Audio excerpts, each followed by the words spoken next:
आज online class को मु स्वागत जनाऊँगी।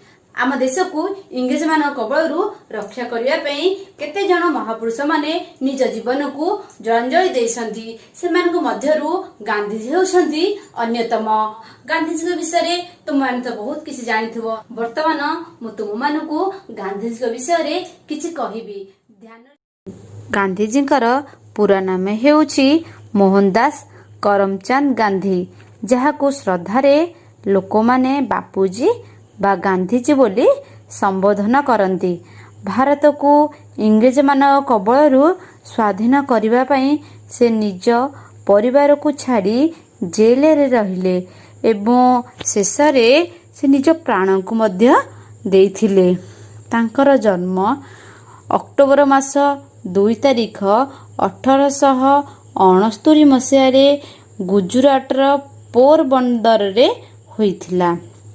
तांका बापा नाम थिला करमचंद गांधी, तांका माँ का नाम थिला पुतुली बाई। तांका माँ थिले जणे धर्मपरायण महिला। गांधीजी तांका धार्मिक भावना द्वारा अनुप्राणित होइथिले। से अहिंसा और सत्याग्रह माध्यम रे देश को स्वाधीनता आनी पारिथिले और अगस्त 15 तारिख 1947 मसीह आम देश को स्वाधीन कराइथिले।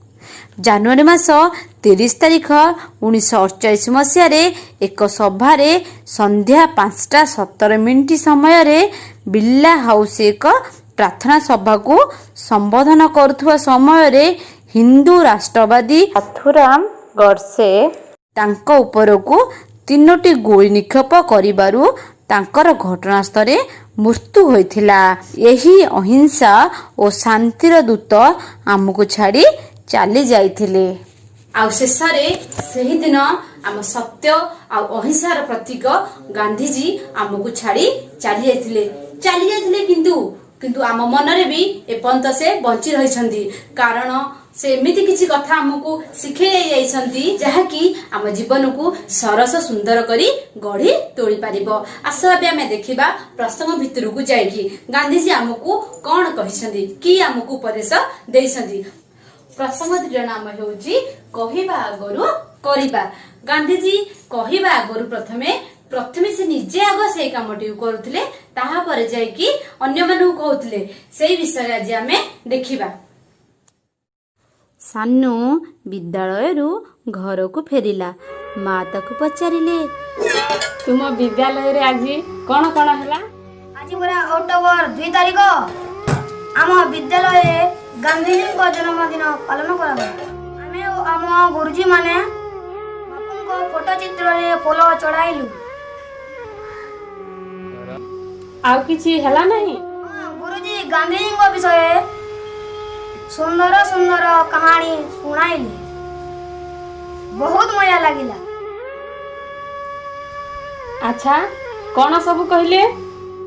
गांधीजी पिला दिनर केतेक चमत्कार घटना आउ तांको बड़ दिनर कथा किछि कहले नहीं? हाँ खूब कम।